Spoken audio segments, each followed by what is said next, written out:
A cidade de Santa Rosa, no condado de Sonoma, Califórnia, foi o local de apenas uma série de assassinatos horríveis, que mais tarde chocariam essa comunidade normalmente pacífica e que permanecem inexplicáveis até hoje. O que se tornaria os assassinatos do Corona de Santa Rosa? Acredita-se que tenha começado em 4 de fevereiro de 1972, quando duas meninas de 12 anos chamadas Maury Sterling e Yvonne Weber desapareceram sem deixar rastro logo após se dirigirem para o Rinkhead Empire.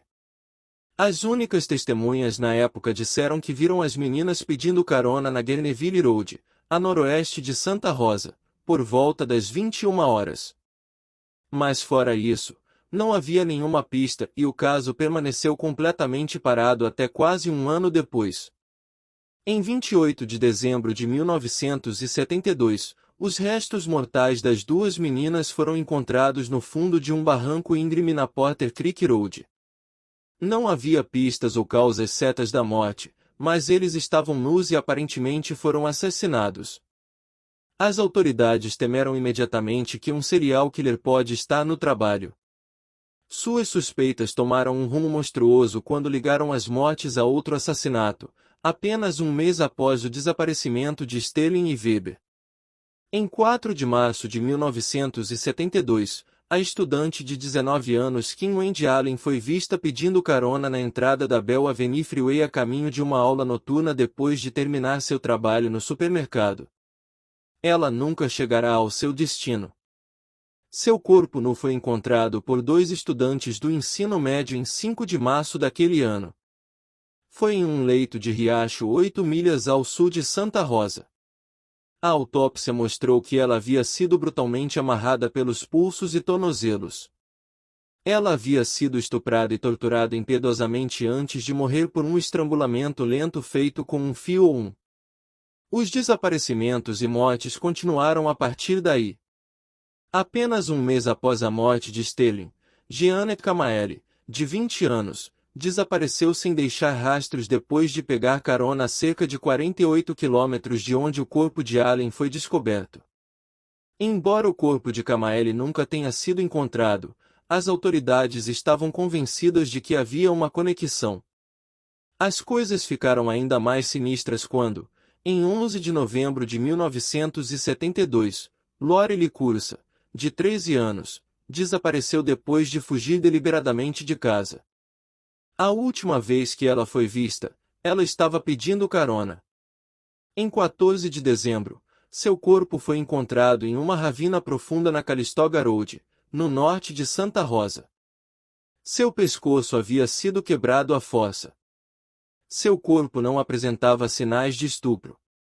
Nesse caso, uma testemunha em potencial disse que viu Cursa sendo puxado para dentro de uma van por 2 homens, incluindo um homem branco com um penteado estilo afro. Infelizmente, esta pista não levou a nada. Parece que era muito provável que todos esses assassinatos e desaparecimentos estivessem ligados. Pouco depois, Carolina Jean Davis, de 14 anos, desapareceu depois de pegar carona perto da rampa da rodovia 101 em 6 de fevereiro de 1973. Seu corpo foi encontrado mais tarde no mesmo local, no mesmo aterro, onde os corpos de Sterling e Weber foram encontrados. Descoberto.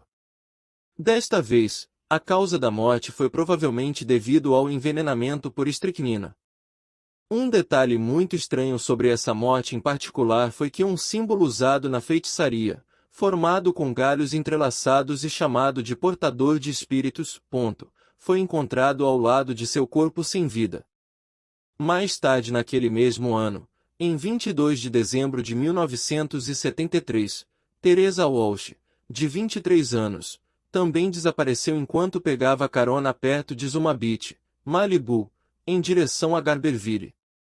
Seu corpo foi encontrado 6 dias depois em Mark West Creek, depois que ela foi amarrada, espancada, estuprada e estrangulada.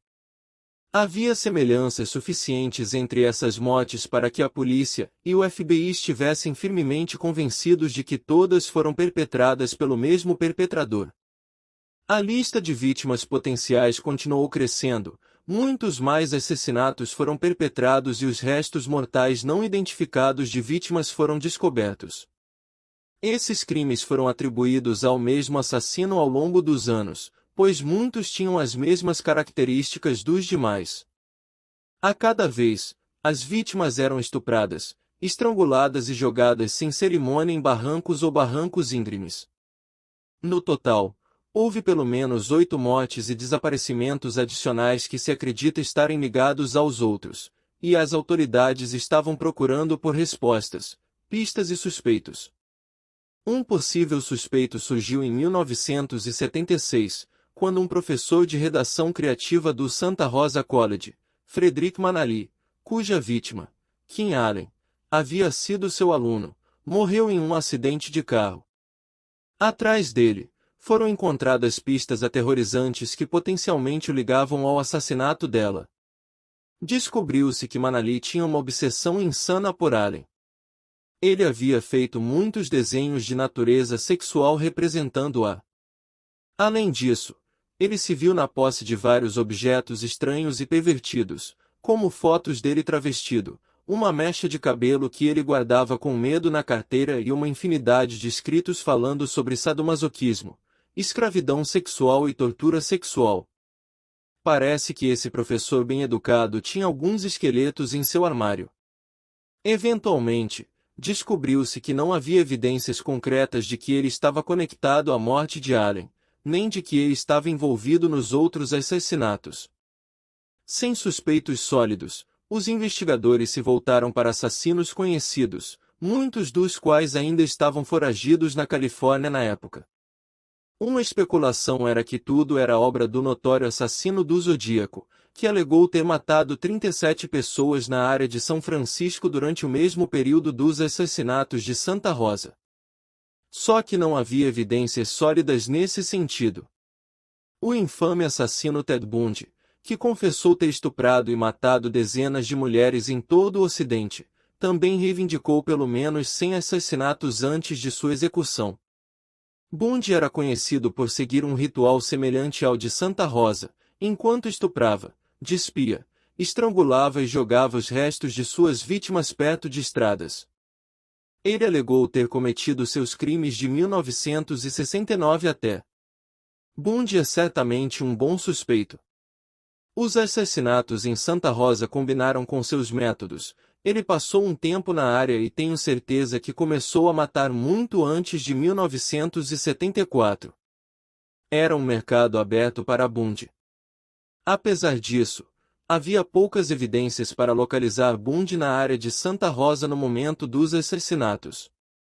Na verdade, ele provavelmente estava em Washington e o caso ainda estava em um impasse. Outros suspeitos também foram processados. Um deles, Arthur Leigh Gallen, era um homem de Vallejo que possuía um trailer em Santa Rosa.